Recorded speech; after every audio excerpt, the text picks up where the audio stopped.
सतनाम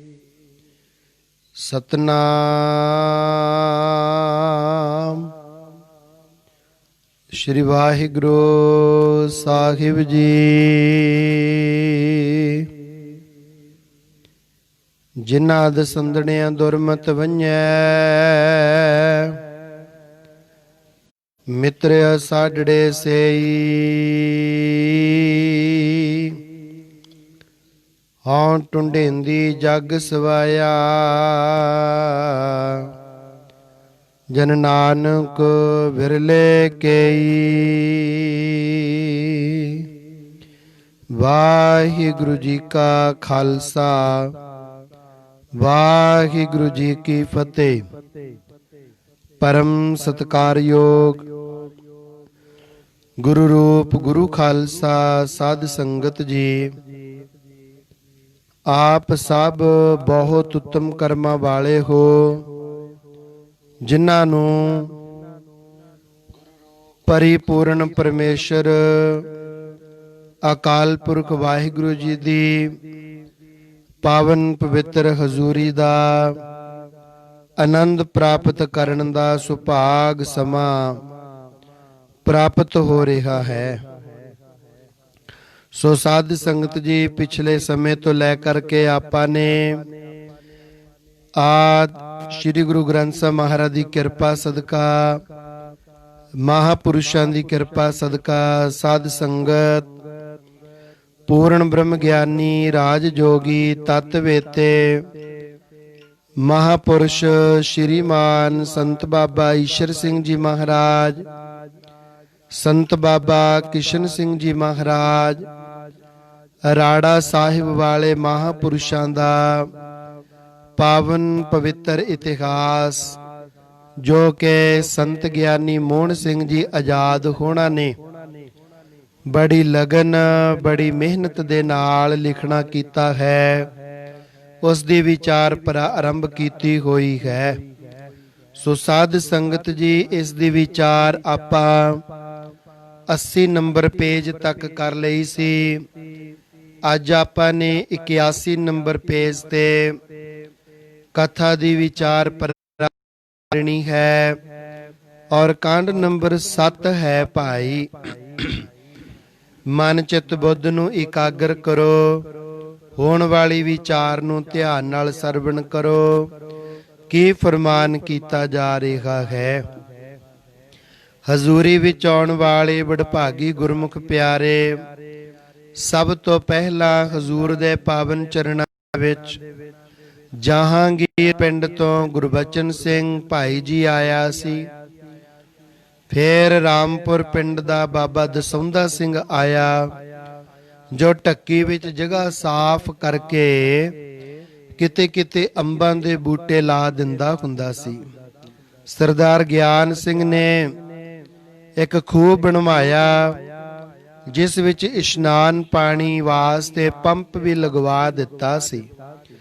खटड़े पिंड दा इंदर सिंह नाम दा फौजी, जो पहला पटियाले दूजे तोपखाने विच नौकरी ते सी, वो भी आ गया। फिर घणगसा नगर, जिस नगर दे विच आपां बैठ करके श्री संत आश्रम साहिब मलेशिया वालियां दे स्थान ते महापुरुषां दे जीवन दी विचार कर रहे हां, इस नगर तो भाई नरैण सिंह जी आ गया, जिस नूं लंगर दी सेवा दिती गई, जो राड़ा साहिब संप्रदाय होती मरदान संप्रदाय दे विच लंगर दी सेवा करदे कराउंदे हन। उन्हां महापुरुषां नूं श्रीमान जी आख्या जांदा है। सो भाई नरैण सिंह जी घणगसा नगर दे जो आए, इन्हां नूं श्रीमान नियुक्त कीता गया। समा पा के दे नाल एक होर प्रेमी जसवंत सिंह लगा दिता, जो बाद विच श्रीमान भाव के लंगर दा इंचार्ज बन के 1966 तक गुरु के लंगरां दी सेवा करदा रहा। सरदार करनैल सिंह, जो बाद विच थानेदार बनिया, ਇਹ ਮਾਝੇ ਦਾ ਵਸਨੀਕ ਸੀ ਅਤੇ ਕੁਝ ਸਮਾਂ ਵੱਡੇ ਮਹਾਰਾਜ ਜੀ ਦਾ ਹਜੂਰੀ ਅੜਦਲੀਏ ਸੇਵਾਦਾਰ, ਸੇਵਕ ਜਾਂ ਗੜਵਈ ਕਹਿ ਲਓ, ਇਹ ਸੇਵਾ ਇਸਨੇ ਹਜ਼ੂਰੀ ਦੀ ਸੇਵਾ ਕੀਤੀ।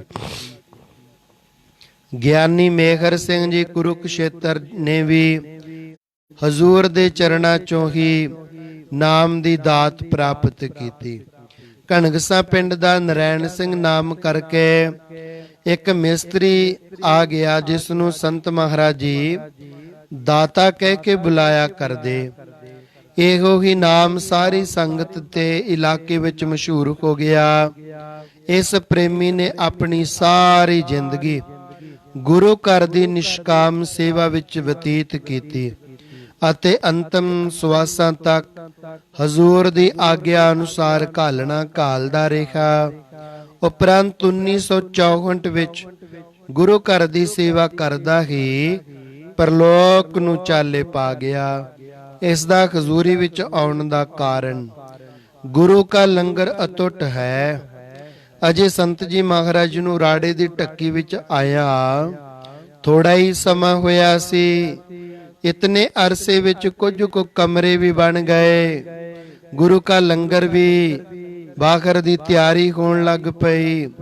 ਬਾਹਰੋਂ ਯਾਤਰੂ ਵੀ ਦਰਸ਼ਨ ਮੇਲੇ ਵਾਸਤੇ ਰੋਜ਼ ਆਉਂਦੇ ਸਨ। ਉਹਨਾਂ ਵਿੱਚੋਂ ਗੁਰੂ ਦਰਬਾਰ ਵਿੱਚ ਅਰਦਾਸ ਕੀਤਿਆਂ ਅਤੇ ਮਹਾਪੁਰਸ਼ਾਂ ਦੇ ਬਚਨਾਂ ਦੁਆਰਾ ਕਈ ਕੋ ਸ਼ਰਧਾਵਾਨਾਂ ਦੀਆਂ ਮਨੋਕਾਮਨਾਵਾਂ ਪੂਰੀਆਂ ਹੁੰਦੀਆਂ, ਜਿਸ ਕਰਕੇ ਉਹਨਾਂ ਦੀ ਹੋਰ ਵੀ ਗੁਰੂ ਘਰ ਤੇ ਸ਼ਰਧਾ ਵੱਧਦੀ ਜਾ ਰਹੀ ਸੀ। ਤਨ ਮਨ ਕਰਕੇ ਸੇਵਾ ਕਰ ਰਹੀਆਂ ਸਨ ਸੰਗਤਾਂ, ਸ਼ਰਧਾਲੂ ਸੱਜਣ। ਇੱਕ ਸਮੇਂ ਰੈਪੁਰ ਗੁੱਜਰਵਾਲ ਦੇ ਕਈ ਮਾਈ ਭਾਈ ਪ੍ਰੇਮੀ ਨਹਿਰ ਦੇ ਕੰਢੇ ਕੰਢੇ ਪੈਦਲ ਚੱਲ ਕੇ ਇਹਨਾਂ ਪਿੰਡਾਂ ਵਿੱਚ ਦੀ ਕਿਸੇ ਸੰਬੰਧੀ ਦੀ ਅੱਗੇ ਜਰਗਰਾਉਣੀ ਮੁਕਾਣ ਜਾ ਰਹੇ ਸਨ, ਜਿੱਥੇ ਰਾਸਤੇ ਵਿੱਚ ਇਕੱਲੇ ਲੰਘਣ ਵਾਲੇ ਮਨੁੱਖ ਨੂੰ ਦਿਨ ਦੇ ਸਮੇਂ ਵੀ ਭੈ ਆਉਂਦਾ ਸੀ। ਉਸ ਢੱਕ ਵਿੱਚ ਬਣੀ ਹੋਈ ਸੋਹਣੀ ਰਚਨਾ ਤੱਕੀ ਤਾਂ ਡੰਗਰ ਪਸ਼ੂ ਚਾਰਨ ਵਾਲੇ ਮੁੰਡਿਆਂ ਨੂੰ ਪੁੱਛਿਆ, ਇੱਥੇ ਕੌਣ ਆਇਆ ਹੈ? ਉਹਨਾਂ ਨੇ ਦੱਸਣਾ ਕੀਤਾ, ਇੱਥੇ ਸੰਤ ਰਹਿੰਦੇ ਹਨ। ਉਹ ਫਿਰ ਕਹਿਣ ਲੱਗੇ, ਇਹ ਕਿੱਥੋਂ ਆਏ ਹੈ? ਕਿਤਨਾ ਕੁ ਸਮਾਂ ਹੋਇਆ ਇੱਥੇ ਰਹਿੰਦਿਆਂ ਨੂੰ? ਇਹਨਾਂ ਮੁੰਡਿਆਂ ਵਿੱਚੋਂ ਜੋ ਕਈ ਪਿੰਡਾਂ ਦੇ ਸਨ, ਰੋਜ਼ ਹੀ ਨਹਿਰ ਦੇ ਕੰਢੇ ਢੱਕੀ ਵਿੱਚ ਮਾਲ ਚਾਰਨ ਆਉਂਦੇ।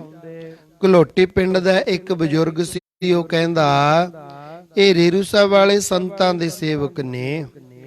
ਇੱਕ ਉਹਨਾਂ ਦੀ ਘੋੜੀ ਸੰਭਾਲਦਾ ਹੁੰਦਾ ਸੀ, ਇੱਕ ਹਰ ਸਮੇਂ ਨਾਲ ਅਰਦਲੀਏ ਸੇਵਾਦਾਰ ਹੁੰਦਾ ਸੀ। ਇਹਨਾਂ ਵਿੱਚੋਂ ਕਈ ਉਕ ਸੱਜਣ ਰੇਰੂ ਸਾਹਿਬ ਵਾਲੇ ਸੰਤਾਂ ਦੇ ਸਤ ਸੰਗੀ ਸਨ। ਉਹ ਆਪਸ ਵਿੱਚ ਕਹਿਣ ਲੱਗੇ, ਕੱਲ ਵਾਪਸ ਆਉਂਦੇ ਆਪਾਂ ਵੀ ਇਹਨਾਂ ਦੇ ਦਰਸ਼ਨ ਕਰਾਂਗੇ। ਇਉਂ ਕਹਿ ਕੇ ਉਹ ਅੱਗੇ ਤੁਰ ਗਏ। ਦੂਸਰੇ ਦਿਨ ਕਿਸੇ ਪ੍ਰੇਮੀ ਨੇ ਗੁਰੂ ਕੇ ਲੰਗਰ ਵਿੱਚ 2.5 ਰੁਪਈਆਂ ਦਾ ਪ੍ਰਸ਼ਾਦ ਕਰਵਾਇਆ।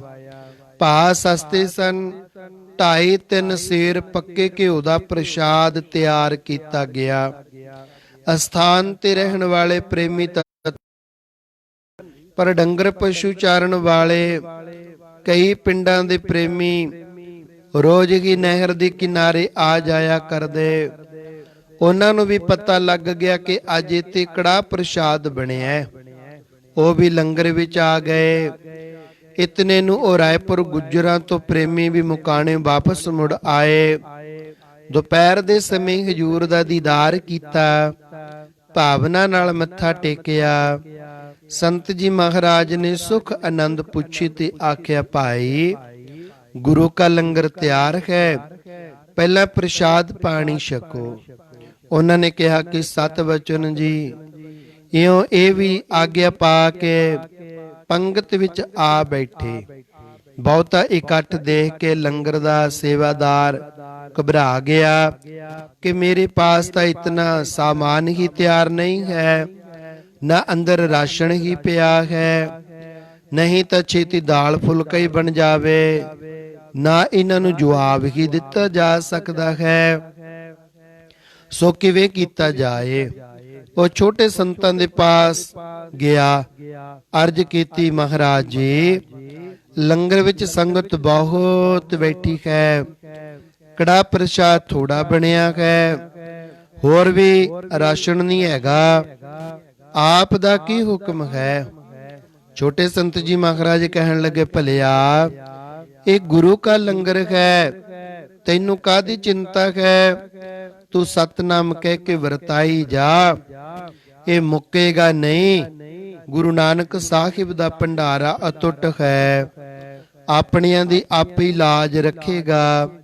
ਜਿਸ ਕਾ ਕਾਰਜ ਤਿਨ ਹੀ ਕੀਆ, ਮਾਨਸ ਕਿਆ ਵਿਚਾਰਾ ਰਾਮ। ਪਰ ਉਹ ਐਸਾ ਡਰਿਆ ਕਿ ਇੱਕ ਵਾਰੀ ਸੰਤਾਂ ਨੂੰ ਬੇਨਤੀ ਕਰਕੇ ਫਿਰ ਅੰਦਰੋਂ ਹੀ ਨਾ ਨਿਕਲਿਆ। ਛੋਟੇ ਸੰਤ ਮਹਾਰਾਜ ਨੇ ਵੱਡੇ ਸੰਤ ਮਹਾਰਾਜ ਜੀ ਪਾਸ ਜਾ ਕੇ ਆਖਿਆ, ਮਹਾਰਾਜ ਉਹ ਤਾਂ ਡਰ ਗਿਆ ਹੈ, ਹੁਣ ਤੁਸੀਂ ਆਪ ਜਾ ਕੇ ਵਰਤਾਓ। ਵੱਡੇ ਸੰਤ ਮਹਾਰਾਜ ਨੇ ਛੋਟਿਆਂ ਨੂੰ ਕਿਹਾ, ਤੁਸੀਂ ਲੰਗਰ ਦੇ ਇੰਚਾਰਜ ਹੋ, ਜਾ ਕੇ ਆਪਣੀ ਡਿਊਟੀ ਆਪ ਸੰਭਾਲੋ। ਉਸ ਸਮੇਂ ਛੋਟੇ ਸੰਤ ਜੀ ਮਹਾਰਾਜ ਲੰਗਰ ਵਿੱਚ ਆ ਗਏ ਤੇ ਅੰਦਰ ਬੈਠੇ ਲਾਂਗਰੀ ਨੂੰ ਆਵਾਜ਼ ਮਾਰੀ, ਭਲਿਆ ਲੋਕਾ ਤੂੰ ਡਰਨਾ, ਅਸੀਂ ਵਰਤਾਉਂਦੇ ਹਾਂ, ਇਹ ਤਾਂ ਅਟੁੱਟ ਖਜ਼ਾਨਾ ਹੈ, ਪਰ ਇਹ ਨਿਸ਼ਚਾ ਹੋਣਾ ਚਾਹੀਏ। ਸੰਤ ਮਹਾਰਾਜ ਦੀ ਆਵਾਜ਼ ਸੁਣ ਕੇ ਬਾਹਰ ਆ ਗਿਆ ਅਤੇ ਪ੍ਰਸ਼ਾਦ ਵਾਲਾ ਬਾਟਾ ਅੱਗੇ ਕਰਕੇ ਅਰਜ ਕੀਤੀ, ਮਹਾਰਾਜ ਮੇਰੇ ਕੋਲ ਤਾਂ ਸਿਰਫ ਇਹੋ ਕੁਝ ਹੈ। ਸੰਤ ਜੀ ਹੱਸੇ ਅਤੇ ਆਖਿਆ, ਇਹ ਤਾਂ ਬਹੁਤ ਹੈ, ਗੁਰੂ ਭਲੀ ਕਰਨਗੇ। ਉਸ ਸਮੇਂ ਸੰਤ ਜੀ ਮਹਾਰਾਜ ਨੇ ਆਪਣਾ ਕਮਰ ਕਸ ਲਾ ਕੇ ਬਾਟੇ ਦੇ ਉੱਪਰ ਰੁਮਾਲਾ ਪਾ ਦਿੱਤਾ ਅਤੇ ਪੰਗਤ ਵਿੱਚ ਆ ਕੇ ਜਿੱਥੇ 100 ਕੁ ਪ੍ਰੇਮੀ ਸਜੇ ਹੋਏ ਸਨ, ਆਖਿਆ, ਲਓ ਭਾਈ ਸੱਜਣਾ, ਤੁਸੀਂ ਦਾਲ ਰੋਟੀ ਤਾਂ ਆਪਣੇ ਘਰ ਹੀ ਰੋਜ਼ ਖਾਂਦੇ ਰਹਿੰਦੇ ਹੋ, ਅੱਜ ਗੁਰੂ ਕੇ ਲੰਗਰ ਦਾ ਖੁੱਲਾ ਕੜਾ ਪ੍ਰਸ਼ਾਦ ਛਕੋ, ਕਿਸੇ ਨੇ ਸੰਕੋਚ ਨਹੀਂ ਕਰਨਾ। ਇਉਂ ਆਖ ਕੇ ਉਸੇ ਹੀ ਬਾਟੇ ਵਿੱਚੋਂ 2-2 3-3 ਵਾਰੀ ਪੁੱਛ ਕੇ ਸਭਨਾ ਸੰਗਤਾਂ ਨੂੰ ਤ੍ਰਿਪਤ ਕਰ ਦਿੱਤਾ। ਪਰ ਉਹ ਬਾਟਾ ਫਿਰ ਵੀ ਉਸੇ ਤਰ੍ਹਾਂ ਭਰਿਆ ਰਿਹਾ, ਮਾਨੋ ਕੁਬੇਰ ਦਾ ਭੰਡਾਰਾ ਆ ਖੁੱਲਿਆ ਹੋਵੇ। ਫਿਰ ਸੰਤ ਜੀ ਮਹਾਰਾਜ ਨੇ ਲਾਂਗਰੀ ਨੂੰ ਕਿਹਾ, ਇਹਦੇ ਉੱਪਰ ਰੁਮਾਲ ਨਾ ਲਾਹੀ, ਮੂਲ ਮੰਤਰ ਦਾ ਪਾਠ ਕਰਦੇ ਆ, ਸ਼ਾਮ ਤੱਕ ਵਰਤਾਉਂਦਾ ਰਹੀਂ, ਇਸੇ ਤਰ੍ਹਾਂ ਭਰਿਆ ਹੀ ਰਹੇਗਾ। ਇਉਂ ਆਖ ਕੇ ਸੰਤ ਜੀ ਮਹਾਰਾਜ ਤਾਂ ਆਪਣੇ ਕਮਰੇ ਵਿੱਚ ਚਲੇ ਗਏ ਅਤੇ ਉਸ ਬਾਟੇ ਵਿੱਚੋਂ ਸ਼ਾਮ ਤੱਕ ਕੜਾ ਪ੍ਰਸ਼ਾਦ ਵਰਤਦਾ ਹੀ ਰਿਹਾ। ਦੇਖਣ ਵਾਲੇ ਹੈਰਾਨ ਸਨ। ਕਈ ਡੰਗਰ ਚਾਰਨ ਵਾਲੇ ਮੁੰਡੇ 2-2 ਵਾਰ ਆ ਕੇ ਛਕ ਗਏ, ਪਰ ਫਿਰ ਵੀ ਭੰਡਾਰਾ ਅਟੁੱਟ ਹੀ ਰਿਹਾ। ਉਸ ਸਮੇਂ ਕਈ ਪਿੰਡਾਂ ਦੇ ਪ੍ਰੇਮੀ, ਜਿਨ੍ਹਾਂ ਨੂੰ ਇਹ ਪਤਾ ਸੀ ਕਿ ਸਿਰਫ 2.5 ਰੁਪਈਆਂ ਦਾ ਹੀ ਪ੍ਰਸ਼ਾਦ ਬਣਿਆ ਸੀ, ਇਹ ਇਤਨਾ ਕਿਵੇਂ ਵੱਧਦਾ ਗਿਆ, ਉਹ ਦੇਖਣ ਵਾਸਤੇ ਸ਼ਾਮ ਤੱਕ ਉੱਥੇ ਬੈਠੇ ਹੀ ਰਹੇ ਅਤੇ ਹੈਰਾਨ ਹੁੰਦੇ ਸਨ ਕਿ ਇਤਨੀ ਬਰਕਤ ਅਜੇ ਤੱਕ ਇਹ ਮੁੱਕਿਆ ਹੀ ਨਹੀਂ। ਉਹਨਾਂ ਵਿੱਚੋਂ ਇੱਕ ਪ੍ਰਤੱਖ ਸ਼ਕਤੀ ਦੇਖ ਕੇ ਕਈ ਕੋ ਪ੍ਰੇਮੀ ਪੂਰਨ ਸ਼ਰਧਾਲੂ ਬਣ ਗਏ, ਪ੍ਰੇਮੀਆਂ ਨੂੰ ਪ੍ਰੇਰਿਆ, ਅੰਤਾਂ ਦੀ ਸ਼ਰਧਾ ਬਣ ਗਈ। ਉਹਨਾਂ ਨੇ ਜਾ ਕੇ ਆਪਣੇ ਪਿੰਡਾਂ ਵਿੱਚ ਹੋਰ ਲੋਕਾਂ ਨੂੰ ਦੱਸਿਆ ਕਿ ਇਹੋ ਜਿਹੇ ਪੂਰਨ ਮਹਾਪੁਰਸ਼ ਆਏ ਹਨ, ਜਿਨ੍ਹਾਂ ਦੀ ਸਾਰੀ ਕਮਾਈ ਅਸੀਂ ਅੱਖੀਂ ਦੇਖ ਕੇ ਆਏ ਹਾਂ, ਅਸੀਂ ਆਪਣੇ ਅੱਖੀ ਕਰਾਮਾਤ ਵੇਖੀ ਹੈ। ਫਿਰ ਤਾਂ ਦਰਸ਼ਨਾਂ ਵਾਸਤੇ ਇਲਾਕਾ ਹੀ ਉਲਟ ਪਿਆ। ਬਹੁਤ ਸਾਰੇ ਵਡਭਾਗੀ ਭਾਵਨਾ ਸਹਿਤ ਹੋ ਕੇ ਗੁਰੂ ਕੇ ਲੰਗਰ ਵਾਸਤੇ ਰਸਦਾ ਲਿਆਉਣ ਲੱਗ ਗਏ। ਕਈ ਤਾਂ ਪੱਕੇ ਹੀ ਹਜ਼ੂਰੀ ਵਿੱਚ ਰਹਿਣ ਲੱਗ ਪਏ। ਉਹਨਾਂ ਆਪਣੀ ਜ਼ਿੰਦਗੀ ਦਾ ਸਾਰਾ ਸਮਾਂ ਗੁਰੂ ਚਰਨਾਂ ਵਿੱਚ ਬਤੀਤ ਕੀਤਾ। ਉਹਨਾਂ ਵਿੱਚੋਂ ਹੀ ਇੱਕ ਪ੍ਰੇਮੀ ਨੇ, ਜਿਸ ਦਾ ਨਾਮ ਦਾਤਾ ਸੀ, ਆਪਣੀ ਜਵਾਨੀ ਇਹ ਪ੍ਰਸੰਗ ਲੇਖਕ ਨੂੰ ਦੱਸਿਆ ਕਿ ਮੈਂ ਉਸ ਦਿਨ ਪੰਗਤ ਵਿੱਚ ਬੈਠਾ ਸਾਂ ਅਤੇ ਦੇਖਣ ਵਾਸਤੇ ਸ਼ਾਮ ਤੱਕ ਉੱਥੇ ਰਿਹਾ। ਮੇਰਾ ਸਿਰ ਮੋਨਾ, ਕੰਨਾਂ ਦੇ ਵਿੱਚ ਨੱਤੀਆਂ ਪਾਈਆਂ ਹੋਈਆਂ ਸਨ, ਪਰ ਸਭ ਕੁਝ ਉੱਤੇ ਹੀ ਲਾ ਕੇ ਗੁਰੂ ਕਾ ਸਿੰਘ ਸਜ ਗਿਆ ਅਤੇ ਗੁਰੂ ਨੇ ਅੰਤਮ ਸਵਾਸਾਂ ਤੱਕ ਸਿੱਖੀ ਨਿਭਾਉਣ ਦੀ ਕਿਰਪਾ ਦਾਤ ਮੈਨੂੰ ਬਖਸ਼ ਦਿੱਤੀ। ਹਜ਼ੂਰ ਦੀ ਆਗਿਆ ਨਾਲ ਫੇਰ ਤਾਂ ਇੱਥੇ ਹੀ 2 ਵਕਤ ਕਥਾ ਕੀਰਤਨ ਦਾ ਪ੍ਰਵਾਹ ਜਾਰੀ ਹੋ ਗਿਆ। ਆਏ ਗਏ ਸਾਧੂ ਬਿਹੰਗਮ ਤੇ ਰਾਹੀ ਮੁਸਾਫਰ ਵਾਸਤੇ ਗੁਰੂ ਕਾ ਲੰਗਰ ਖੁੱਲਾ ਚੱਲਦਾ ਰਿਹਾ। ਜਿਵੇਂ ਮਿਕਨਾਤੀਸ਼ ਨਾਲ ਲੋਹਾ ਖਿੱਚਿਆ ਜਾਂਦਾ ਹੈ ਆਕਰਸ਼ਣ ਸ਼ਕਤੀ ਨਾਲ, ਤਿਵੇਂ ਹੋਰ ਵੀ ਪ੍ਰੇਮੀ ਪੁੱਜ ਗਏ। ਜਿਹਾ ਕਿ ਸੁਧਾਰ ਪਿੰਡ ਦਾ ਭਾਈ ਬਚਨ ਸਿੰਘ, ਜਿਸ ਨੂੰ ਬਚਨ ਸਿੰਘ ਅੰਗੂਠਾ ਕਿਹਾ ਕਰਦੇ, ਘਣਗਸਾ ਪਿੰਡ ਦਾ ਪ੍ਰੇਮ ਸਿੰਘ ਜੋ ਪੰਡਤ ਕਰਕੇ ਪ੍ਰਸਿੱਧ ਹੋ ਗਿਆ, ਤਾਰੂਆਣੇ ਦਾ ਜੋ ਕਾਲਾਂ ਵਾਲੀ ਦੇ ਪਾਸ ਹੈ, ਸੰਤਾ ਸਿੰਘ ਦਰਜੀ, ਖੱਟੜੇ ਪਿੰਡ ਦਾ ਸੰਤਾ ਸਿੰਘ ਮਿਸਤਰੀ, ਭਾਈ ਰੰਗੀਲਾ ਸਿੰਘ ਜੋ ਕੁਝ ਸਮਾਂ ਸੰਤ ਮਹਾਰਾਜ ਜੀ ਦੀ ਗੜਵਈ ਦੀ ਸੇਵਾ ਵਿੱਚ ਵੀ ਰਿਹਾ, ਖੱਟੜੇ ਪਿੰਡ ਦਾ ਬਾਬਾ ਹਰਨਾਮ ਸਿੰਘ, ਭੁੱਟੇ ਨਗਰ ਦਾ ਬਾਬਾ ਨਾਰ ਸਿੰਘ ਜੋ ਸੰਤ ਜੀ ਮਹਾਰਾਜ ਦਾ ਗੜਵਈ ਰਿਹਾ, ਮੋਮਨਾਬਾਦ ਨਗਰ ਦਾ ਭਾਈ ਦਲੀਪ ਸਿੰਘ, ਦੁਆਬੇ ਚੋਂ ਸਭਰਾਵਾਂ ਪਿੰਡ ਦਾ ਦਲੀਪ ਸਿੰਘ ਮਾਠਾ, ਜਗੇੜੇ ਪਿੰਡ ਦਾ ਭਾਈ ਬਚਨ ਸਿੰਘ ਰਾਗੀ, ਢੋਡਿਆਂ ਦਾ ਸਰਦਾਰ ਮੋਤਾ ਸਿੰਘ, ਇਹ ਸੰਤ ਜੀ ਮਹਾਰਾਜ ਦੇ ਨਾਲ ਢੋਲਕੀ ਵਜਾਉਂਦਾ ਹੁੰਦਾ ਸੀ। ਕੁੱਬੇ ਪਿੰਡ ਦਾ ਭਾਈ ਮੇਵਾ ਸਿੰਘ, ਇਹ ਕੀਰਤਨ ਸਮੇਂ ਮੋਤਾ ਸਿੰਘ ਤੋਂ ਬਾਅਦ ਸੰਤ ਜੀ ਮਹਾਰਾਜ ਨਾਲ ਢੋਲਕੀ ਵਜਾਉਂਦਾ ਰਿਹਾ। ਵੱਡੇ ਸੰਤ ਜੀ ਮਹਾਰਾਜ ਰੇਰੂਸੇ ਵਾਲਿਆਂ ਤੋਂ ਵਰਸਾਏ ਸਵਾਮੀ ਸੰਤੋਖ ਸਿੰਘ ਜੀ, ਵੱਡੇ ਸੰਤ ਜੀ ਮਹਾਰਾਜ ਰੇਰੂਸੇ ਵਾਲਿਆਂ ਦੇ ਸੇਵਕ ਜੜਤੌਲੀ ਨਗਰ ਤੋਂ ਗੁੱਜਰ ਸਿੰਘ ਬਾਈ ਜੀ, ਇਹ ਦੋਵੇਂ ਸੱਜਣ ਪਟਿਆਲੇ ਤੋਪਖਾਨੇ ਤੋਂ ਨਾਮ ਕਟਵਾ ਕੇ ਆਏ ਸਨ। ਇਹਨਾਂ ਦੋਹਾਂ ਸੱਜਣਾਂ ਦਾ ਪ੍ਰਸੰਗ ਜੀਵਨ ਗਾਥਾ ਦੇ ਵਿੱਚ ਛਪ ਚੁੱਕਿਆ ਹੈ। ਮੰਨਵੀ ਪਿੰਡ ਦਾ ਚੌਂਦਾ ਮੰਨਵੀ ਜੋ ਹੈ, ਮੰਨਵੀ ਪਿੰਡ ਦਾ ਬਾਬਾ ਵਰਿਆਮ ਸਿੰਘ ਜੋ ਇੱਥੇ ਗ੍ਰੰਥੀ ਸੀ, ਪ੍ਰੀਤਮ ਸਿੰਘ ਘਣਗਸਾ ਪਿੰਡ ਦਾ ਜਿਸ ਨੂੰ ਚੌਪਈ ਆਖਦੇ ਸਨ, ਕਟਾਰੀ ਪਿੰਡ ਦਾ ਭਾਈ ਦਇਆ ਸਿੰਘ ਅਮਲੀ, ਇਸ ਨੇ ਅਸਥਾਨ ਦੀ ਸੇਵਾ ਵਾਸਤੇ ਇੱਕ ਬੈਲ ਤੇ ਇੱਕ ਮੱਝ ਦਿੱਤੀ ਸੀ। ਭੀਖੀ ਪਿੰਡ ਤੋਂ ਬਾਬਾ ਭਗਵਾਨ ਸਿੰਘ ਲੱਸੀ ਵਾਲਾ, ਭਮੇ ਪਿੰਡ ਤੋਂ ਜੋ ਬਠਿੰਡੇ ਜ਼ਿਲ੍ਹੇ ਵਿੱਚ ਹੈ, ਹੁਣ ਮਾਨਸਾ ਜ਼ਿਲ੍ਹਾ ਹੋ ਗਿਆ ਹੈ, ਗਿਆਨੀ ਇੰਦਰ ਸਿੰਘ ਜੀ ਜੋ 1933 ਤੋਂ 1944 ਈਸਵੀ ਤੱਕ ਹਜ਼ੂਰ ਦੇ ਗੜਵਈ ਦੇ ਸਥਾਨ ਤੇ ਜਥੇਦਾਰ ਰਹੇ ਸਨ। ਚਰਨਾਰਥਲ ਪਿੰਡ ਦਾ ਭਾਈ ਮਾਹਾ ਸਿੰਘ, ਭੁੱਟੇ ਨਗਰ ਤੋਂ ਇਤਾਦਕ ਹੋਰ ਬਹੁਤ ਸਾਰੇ ਪ੍ਰੇਮੀ ਆ ਜੁੜੇ। ਪਾਉ ਦੀ ਭਿੱਤ ਦੇਖ ਕੇ ਸਭ ਆਏ ਪਏ ਸਤਿਗੁਰ ਕੀ ਪੈਰੀ। ਦਬਲਾਣ ਤੋਂ ਭਾਈ ਰਲਾ ਸਿੰਘ ਬਾਬੂ ਜੀ ਜੋ ਬਾਅਦ ਵਿੱਚ 1942 ਤੋਂ 1966 ਈਸਵੀ ਤੱਕ ਸੰਤ ਮਹਾਰਾਜ ਜੀ ਦੇ ਗੜਵਈ ਰਹੇ, ਅਤੇ ਉਹਨਾਂ ਦਾ ਭਰਾ ਬਾਬਾ ਗੁਰਬਖਸ਼ ਸਿੰਘ ਜੋ ਅਸ਼ਟਾਵਕਰ ਨਾਮ ਕਰਕੇ ਪ੍ਰਸਿੱਧ ਸੀ। ਮਾਗਾ ਸਿੰਘ ਵੀਰ, ਇਹ ਵੀ ਦਬਲਾਨ ਪਿੰਡ ਦਾ ਹੀ ਸੀ। ਕਲੋਟੀ ਪਿੰਡ ਦਾ ਭਾਈ ਬਲਾਕੀ ਜੋ ਗੁਰੂ ਕੇ ਲੰਗਰ ਦਾ ਚੁੱਲ੍ਹਾ ਝੋਕਦਾ ਹੁੰਦਾ ਸੀ। ਕਟਾਰੀ ਪਿੰਡ ਦਾ ਅਰਜਨ ਸਿੰਘ, ਇਹ ਹੌਲਦਾਰੀ ਪੈਨਸ਼ਨ ਸੰਤ ਮਹਾਰਾਜ ਜੀ ਦੇ ਪਾਸ ਢੱਕੀ ਦੇ ਵਿੱਚ ਰਹਿੰਦਾ ਹੁੰਦਾ, ਅਤੇ ਖਾਸ ਪ੍ਰੇਮੀਆਂ ਦੇ ਘਰਾਂ ਵਿੱਚ ਹਜ਼ੂਰ ਦੀ ਆਗਿਆ ਨਾਲ ਸਹਿਜ ਪਾਠ ਵੀ ਕਰਦਾ, ਅਸਥਾਨ ਤੇ ਗ੍ਰੰਥੀ ਦੀ ਸੇਵਾ ਕਰਦਾ ਹੁੰਦਾ।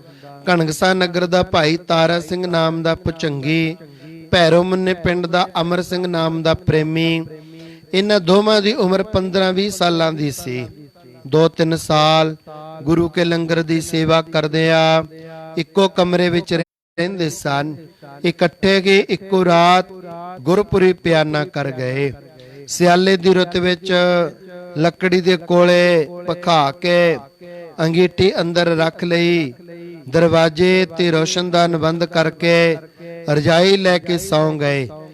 ਕੋਲਿਆਂ ਦੀ ਗੈਸ ਬਣ ਗਈ, ਦੋਵੇਂ ਸਰੀਰ ਸੁੱਤੇ ਹੀ ਰਹਿ ਗਏ। ਘਲੋਟੀ ਦਾ ਭਾਈ ਮਕੰਦ ਸਿੰਘ। ਸੰਤਾਂ ਦੀ ਬਖਸ਼ਿਸ਼। ਇੱਕ ਹੋਰ ਪ੍ਰੇਮੀ ਜਿਸ ਦਾ ਨਾਮ ਰਤਨ ਸਿੰਘ ਸੀ। ਇੱਕ ਕੰਧ ਪਿੰਡ ਦਾ ਜੋ ਬਠਿੰਡੇ ਜ਼ਿਲ੍ਹੇ ਵਿੱਚ ਜੈਤੋਂ ਪਾਸ ਹੈ। ਕਲਕੱਤੇ ਫੌਜ ਵਿੱਚ ਨੌਕਰੀ ਕਰਦਾ ਸੀ। ਬੱਸ ਤੇ ਟਰੱਕ ਦਾ ਡਰਾਈਵਰ ਸੀ। ਦੇਵਨੀਤ ਨਾਲ 40 ਸਾਲ ਦੀ ਉਮਰ ਵਿੱਚ ਟੀਬੀ ਦਾ ਰੋਗੀ ਹੋ ਗਿਆ। ਸਾਰੇ ਹਸਪਤਾਲਾਂ ਵਿੱਚ ਗਿਆ। ਡਾਕਟਰਾਂ ਨੇ ਜਵਾਬ ਦੇ ਦਿੱਤਾ ਅਤੇ ਆਖਿਆ ਹੁਣ ਤੂੰ ਬਚ ਨਹੀਂ ਸਕਦਾ। ਕਿਸੇ ਚੰਗੇ ਤੀਰਥ ਤੇ ਜਾ ਕੇ ਸਰੀਰ ਛੱਡ ਤਾਂ ਕਿ ਅੱਗੇ ਨੂੰ ਕੁਝ ਭਲਾ ਹੋ ਸਕੇ ਤੇਰਾ। ਇਹ ਕਲਕੱਤੇ ਤੋਂ ਪਟਨੀ ਸਾਹਿਬ ਆ ਗਿਆ। ਕੁਝ ਦਿਨ ਰਿਹਾ ਇੱਥੇ ਹੀ, ਦਿਲ ਨਾ ਲੱਗਾ। ਫਿਰ ਇਹਨਾਂ ਪਿੰਡਾਂ ਦੇ ਡਰਾਈਵਰ ਜੋ ਪਟਨੀ ਸਾਹਿਬ ਟਰੱਕਾਂ ਤੇ ਮਾਲ ਲਿਜਾਇਆ ਕਰਦੇ ਸਨ, ਉਹਨਾਂ ਤੋਂ ਹਜ਼ੂਰ ਦਾ ਜਸ ਸੁਣਿਆ। ਰਾੜੇ ਸਾਹਿਬ ਪੁੱਜ ਗਿਆ। ਆ ਕੇ ਸਾਰੀ ਵਾਰਤਾ ਦੱਸੀ। ਮਹਾਰਾਜ ਮੈਂ ਤਾਂ ਹੁਣ ਮਰ ਹੀ ਜਾਣਾ ਹੈ। ਟੀਵੀ ਵੱਧ ਚੁੱਕੀ ਹੈ। ਡਾਕਟਰੀ ਸਰਟੀਫਿਕੇਟ ਦਿਖਾਏ। ਇੱਥੇ ਕੇਵਲ ਸਰੀਰ ਛੱਡਣ ਵਾਸਤੇ ਆਪ ਜੀ ਦੇ ਚਰਨਾਂ ਵਿੱਚ ਆਇਆ ਹੈ।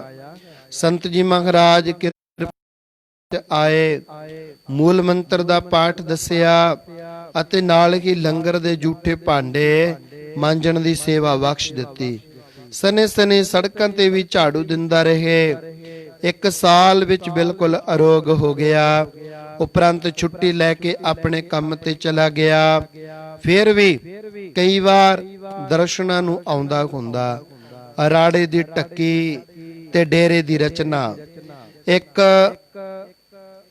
ਇੱਕ ਦਿਨ ਤੋਂ ਲੈ ਕਰਕੇ ਮਹਾਪੁਰਸ਼ਾਂ ਦੇ ਦਿਨ ਪ੍ਰਤੀ ਦਿਨ ਸੰਗਤਾਂ ਦੇ ਵਿੱਚ ਮਹਾਨਤਾ ਵੱਧਦੀ ਗਈ। ਇਕੱਠ ਹੋਣ ਲੱਗਾ। ਪਰ ਲੰਗਰ ਦੇ ਰਾਸ਼ਨ ਵਾਸਤੇ ਅਤੇ ਮੀਂਹ ਕਣੀ ਵਿੱਚ ਸੰਗਤਾਂ ਦੇ ਆਰਾਮ ਲਈ ਕੋਈ 36 ਜਗ੍ਹਾ ਨਹੀਂ ਸੀ। ਛੋਟੇ ਸੰਤ ਜੀ ਨੂੰ ਮੁਖੀ ਸਿੱਖਾਂ ਨੇ ਬੇਨਤੀ ਕੀਤੀ, ਗਰੀਬ ਨਿਵਾਜ ਹੁਣ ਕੁਛ ਛਪਰੀਆਂ ਜਾਂ ਕਮਰੇ ਬਣਨੇ ਚਾਹੀਦੇ ਐ। ਉਹਨਾਂ ਵਿੱਚੋਂ ਮਹਾਪੁਰਸ਼ਾਂ ਨਾਲ ਸਲਾਹ ਕੀਤੀ ਦਾ ਖਿਆਲ ਕੁਝ ਕਮਰੇ ਜਾਂ ਛਪਰੀਆਂ ਤਿਆਰ ਕਰਨ ਦਾ ਹੈ। ਇਹ ਦੋਵੇਂ ਮਹਾਪੁਰਸ਼ ਪ੍ਰਵਿਰਤੀ ਦੇ ਝੰਜਟ ਤੋਂ ਬੜਾ ਹੀ ਸੰਕੋਚ ਕਰਿਆ ਕਰਦੇ। ਪਰ ਜੋ ਪਿਛਲੀ ਪ੍ਰਾਰਬਧ ਹੈ ਉਹ ਕਿਵੇਂ ਨਾ ਫਲ ਦੇਵੇ। ਫੁਰਨੇ ਤੋਂ ਬਗੈਰ ਹੀ ਪ੍ਰਾਰਬਧ ਦੇ ਨੇ ਪਦਾਰਥ ਅੱਗੇ ਲਿਆ ਰੱਖਣੇ ਹਨ, ਕਿਉਂਕਿ 3 ਤਰ੍ਹਾਂ ਦੀ ਪ੍ਰਾਰਬਧ ਮੰਨੀ ਗਈ ਹੈ। ਇੱਛਾ ਨਿਚ, ਪ੍ਰਛਿਆ, त्रिविध कर्म के भोग, जन्म आद मरणांत लोक, कहत सियाने लोक। ਅਧਿਆਤਮਕ ਪ੍ਰਕਾਸ਼ ਵਿੱਚ ਇਹ ਬਚਨ ਆਉਂਦਾ ਹੈ। ਇੱਛਾ, ਨਾ ਇੱਛਾ ਅਤੇ ਪ੍ਰਾਈ ਇੱਛਾ, ਇਹ 3 ਪ੍ਰਕਾਰ ਦੇ ਕਰਮਾਂ ਦੇ ਭੋਗ ਹਨ। ਆਪਣੇ ਮਨ ਦਾ ਸੰਕਲਪ ਹੋਣਾ, ਪਰ ਮਿਲਣਾ ਪਦਾਰਥ ਨੇ, ਫਿਰ ਵੀ ਪ੍ਰਾਰਬਧ ਅਨੁਸਾਰ ਹੀ ਹੈ। ਆਪਣੀ ਇੱਛਾ ਤਾਂ ਨਾ ਹੋਣੀ, ਪਰ ਦੂਜੇ ਮਨੁੱਖ ਦੀ ਭਾਵਨਾ ਦੇਖ ਕੇ ਵਸਤੂ ਅੰਗੀਕਾਰ ਕਰ ਲੈਣੀ। ਜਿਵੇਂ ਜੰਗਲ ਦੀ ਕੁਟੀਆ ਵਿੱਚ ਰਹਿਣ ਵਾਲੇ ਕਿਸੇ ਵਿਰਕਤ ਸਾਧੂ ਨੂੰ ਘਰ ਵਾਲੇ ਪ੍ਰੇਮੀ ਨੇ ਪੁੱਛਿਆ ਜਾਣ ਤੋਂ ਪਹਿਲਾਂ ਹੀ ਪ੍ਰਸ਼ਾਦ ਵਾਸਤੇ ਬੇਨਤੀ ਕਰਨੀ ਅਤੇ ਲਿਆ ਕੇ ਛਕਾ ਦੇਣਾ। ਤੀਸਰਾ ਹੁੰਦਾ ਨਾ ਆਪਣੀ ਇੱਛਾ ਹੋਣੀ, ਨਾ ਕਿਸੇ ਹੋਰ ਨੇ ਆ ਕੇ ਬੇਨਤੀ ਕਰਨੀ। ਜੋ ਸੁਤੇ ਹੀ ਪਦਾਰਥ ਪ੍ਰਾਪਤ ਹੋਣਾ, ਇਹ ਅਨਿਛ ਅਨਇੱਛਿਆ ਪ੍ਰਾਰਬਧ ਹੈ। ਜਿਵੇਂ ਕਿਸੇ ਬ੍ਰਿਛ ਹੇਠਾਂ ਲੰਮੇ ਪਏ ਮਨੁੱਖ ਦੀ ਛਾਤੀ ਤੇ ਟੁੱਟ ਕੇ ਫਲ ਆ ਡਿੱਗੇ, ਉਸ ਨੂੰ ਅਚਾਨਕ ਚੁੱਕ ਕੇ ਆਪਣੇ ਮੂੰਹ ਵਿੱਚ ਪਾ ਲਵੇ, ਇਹ ਅਨਿਸ਼ਚਿਤ ਪ੍ਰਾਰਬਧ ਹੈ। ਇੱਥੇ ਹੁਣ ਆਪਣੀ ਤਾਂ ਦੂਜਿਆਂ ਦੀ ਇੱਛਾ ਹੈ ਜਾਂ ਈਸ਼ਵਰੀ ਪੂਰਣਾ ਹੈ, ਜੋ ਸਦਾ ਹੀ ਪ੍ਰਭੂ ਦਾ ਸਤ ਸੰਕਲਪ ਹੈ ਕਿ ਇਹਨਾਂ ਨੇ ਨਾਮ ਜਪਾ ਕੇ ਸੇਵਾ ਸਿਮਰਨ ਚ ਜੁੜ ਕੇ ਭੁੱਲੇ ਭਟਕੇ ਜੀਵਨ ਨੂੰ ਤਨਕ ਹੈ। ਸਤ ਧਰਮ ਦਾ ਉਪਦੇਸ਼ ਦੇ ਕੇ ਦੁਨੀਆ ਦਾ ਭਲਾ ਕਰਨਾ ਹੈ। ਇਸ ਲਈ ਇਹਨਾਂ ਵਾਸਤੇ ਕੋਈ ਛੰਨ ਛਪਰੀ ਹੋਣੀ ਵੀ ਜ਼ਰੂਰੀ ਹੈ।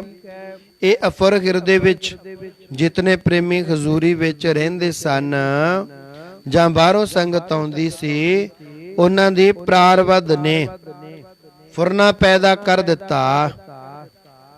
ਪਰ ਇਹ ਗਿਆਨਵਾਨ ਦੀ ਅੰਦਰਲੀ ਅਵਸਥਾ ਭਾਵੇਂ ਇੱਕ ਹੈ, ਪਰ ਪ੍ਰਾਰਬਧ ਅਨੁਸਾਰ ਬਾਹਰਲੀ ਕਿਰਿਆ ਦਾ ਜ਼ਰੂਰ ਫਰਕ ਪੈਂਦਾ ਹੈ। ਹਰੇਕ ਦੀ ਇੱਕੋ ਜਿਹੀ ਨਹੀਂ ਹੋਇਆ ਕਰਦੀ, ਪਰ ਕੁੱਲੀ ਜੁੱਲੀ ਗੁੱਲੀ ਭਾਵ ਰੋਟੀ ਕੱਪੜਾ ਤੇ ਮਕਾਨ, ਤਿੰਨ ਚੀਜ਼ਾਂ ਦੀ ਹਰ ਇੱਕ ਨੂੰ ਜ਼ਰੂਰਤ ਹੋਇਆ ਕਰਦੀ ਹੈ। ਚਾਹੇ ਉਹ ਗ੍ਰਸਤ ਮਾਰਗ ਵਿੱਚ, ਚਾਹੇ ਅਤੀਤ ਹੈ, ਭਾਵੇਂ ਫੁਰਨਾ ਕਰੇ ਜਾਂ ਨਾ ਕਰੇ, ਈਸ਼ਵਰੀ ਨੇਤਕ ਹੈ। ਇਹ ਤਾਂ ਇਸ ਨੂੰ ਤਿੰਨੇ ਚੀਜ਼ਾਂ ਅਵਸ਼ ਮਿਲ ਹੀ ਜਾਣੀਆਂ ਹਨ।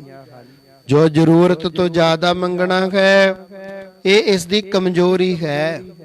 ਮਨ ਦੀ ਭਟਕਣਾ ਤੇ ਲਾਲਚ ਵਸ ਹੋ ਕੇ ਦੁਖੀ ਹੋਣਾ ਹੈ। ਕਿਸੇ ਨਾ ਕਿਸੇ ਪ੍ਰੇਮੀ ਦਾ ਮਨ ਪ੍ਰੇਰ ਕੇ ਵਾਹਿਗੁਰੂ ਜ਼ਰੂਰ ਹੀ ਆਪਣੇ ਅਮੰਗ ਪਿਆਰਿਆਂ ਦੇ ਅਫਰ ਮਨ ਨੂੰ ਤਿੰਨ ਚੀਜ਼ਾਂ ਦੁਆਰਾ ਪੂਰਤੀ ਬਖਸ਼ਦਾ ਹੈ।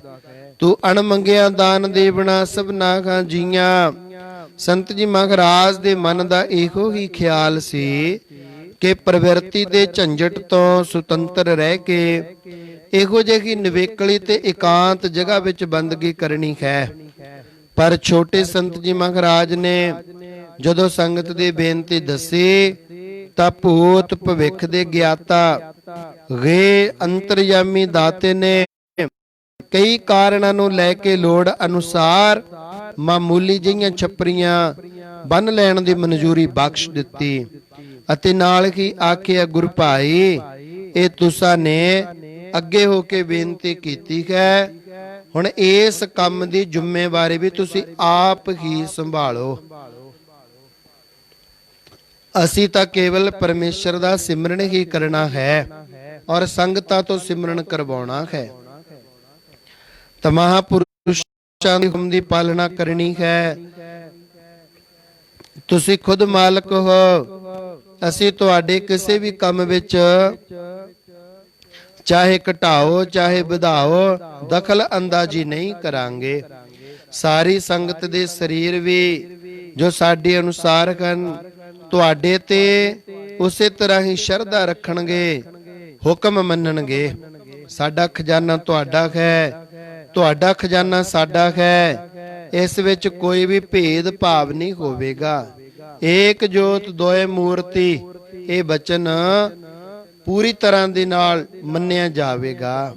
ਜੋ ਵਚਨ ਵੱਡੇ ਮਹਾਰਾਜ ਜੀ ਨੇ ਆਪਣੇ ਤਾਈਂ ਕਹੇ ਹਨ, ਅਸੀਂ ਉਹਨਾਂ ਦੋਹਾਂ ਨੇ ਇੱਕ ਰੂਪ ਹੋ ਕੇ ਉਹਨਾਂ ਬਚਨਾਂ ਦੀ ਪਾਲਣਾ ਕਰਨੀ ਹੈ। ਉਹਨਾਂ ਨੇ ਇਹ ਕਿਹਾ ਸੀ ਕਿ ਤੁਸੀਂ ਦੋਵੇਂ ਕਦੇ ਵੀ ਇੱਕ ਦੂਜੇ ਤੋਂ ਦੂਰ ਨਹੀਂ ਰਹਿਣਾ ਜਾਂ ਅਲੈਦਗੀ ਰੱਖਣ ਦੀ ਕੋਸ਼ਿਸ਼ ਨਹੀਂ ਕਰਨੀ। ਇੱਕ ਤਾਂ ਇੱਕ ਹੀ ਹੈ, ਪਰ ਇੱਕ ਤੇ ਇੱਕ ਦੋ ਏਕੇ ਭਾਵ 11 ਬਣ ਜਾਇਆ ਕਰਦੇ ਹਨ। ਸੋ ਤੁਸੀਂ ਫੌਜ ਵਿੱਚ ਨੌਕਰੀ ਕੀਤੀ ਹੈ, ਇਸ ਕੰਮ ਨੂੰ ਚੰਗੀ ਤਰ੍ਹਾਂ ਸੰਭਾਲ ਸਕਦੇ ਹੋ। ਅਸੀਂ ਵੀ ਹਰ ਤਰ੍ਹਾਂ ਕਰਕੇ ਤੁਹਾਡੇ ਨਾਲ ਹੀ ਹਾਂ, ਪਰ ਜ਼ਿੰਮੇਵਾਰੀ ਸਾਰੀ ਤੁਹਾਡੀ ਹੋਵੇਗੀ। ਇਉਂ ਅਸਥਾਨ ਦੀ ਸਾਰੀ ਜ਼ਿੰਮੇਵਾਰੀ ਸੰਤ ਬਾਬਾ ਕਿਸ਼ਨ ਸਿੰਘ ਜੀ ਮਹਾਰਾਜ ਦੇ ਜ਼ਿੰਮੇ ਸੌਂਪ ਦਿੱਤੀ। ਆਪ ਤਾਂ ਪਹਿਲਾਂ ਵਾਂਗ ਅਸੰਗ ਤੇ ਨਿਰਲੇਪ ਰਹਿ ਕੇ ਜੀਵਨ ਮੁਕਤੀ ਦਾ ਆਨੰਦ ਮਾਣਦੇ ਰਹੇ। ਛੋਟੇ ਸੰਤ ਜੀ ਮਹਾਰਾਜ ਵੀ ਮਨ ਕਰਕੇ ਪ੍ਰਵਿਰਤੀ ਦੇ ਪਸਾਰੇ ਤੋਂ ਸਦੀ ਵੀ ਨਿਰਲੇਪ ਰਹਿ ਗਏ। ਉਹਨਾਂ ਦੀ ਸੰਕਲਪ ਨਾਲ ਸੁਤੇ ਹੀ ਪ੍ਰਾਰਬਧ ਨੇ ਥੋੜੇ ਦਿਨਾਂ ਵਿੱਚ ਸੁੰਦਰ ਰਚਨਾ ਬਣਾ ਦਿੱਤੀ। ਸਭ ਤੋਂ ਪਹਿਲਾਂ ਇੱਟ ਬਾਲੇ ਦੀ ਛੱਤ ਪਾ ਕੇ 12 ਫੁੱਟ ਲੰਮਾ 12 ਫੁੱਟ ਚੌੜਾ ਕਮਰਾ ਤਿਆਰ ਕੀਤਾ ਗਿਆ, ਜਿਸ ਦੀ ਸੇਵਾ ਕਰਨ ਦਾ ਉਦਮ ਘਣਗਸਾ ਨਗਰ ਦੇ ਸਰਦਾਰ ਬੇਅੰਤ ਸਿੰਘ ਪ੍ਰੇਮੀ ਨੇ ਕੀਤਾ।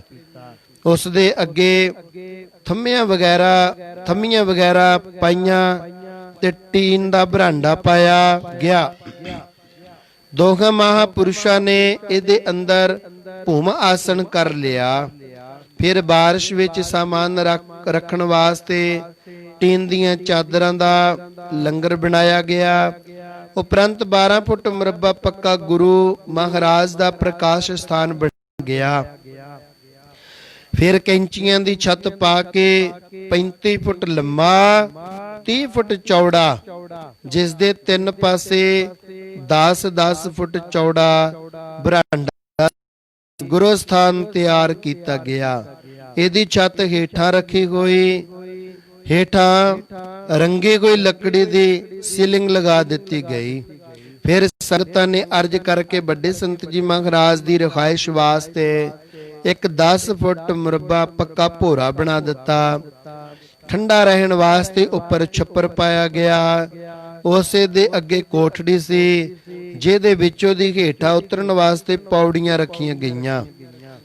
ਜੋ ਦੀ ਪਰਾ ਆਰੰਭਤਾ ਇੱਕ ਸਮੇਂ ਇਕਾਂਤ ਸਥਾਨ ਵਿੱਚ ਬੈਠਿਆਂ ਦੇਖ ਕੇ ਦੋਨਾਂ ਮਹਾਪੁਰਸ਼ਾਂ ਪਾਸ ਇਲਾਕੇ ਦੀ ਸੰਗਤ ਨੇ ਬੇਨਤੀ ਕੀਤੀ, ਗਰੀਬ ਨਿਵਾਜ ਮਮਤਾ ਕੀਰਤਨ ਵਿੱਚ ਦਰਸ਼ਨ ਬਖਸ਼ਦੇ ਕੀ ਕੋ ਸ਼ੇਅਰ ਕਰ ਦੇ।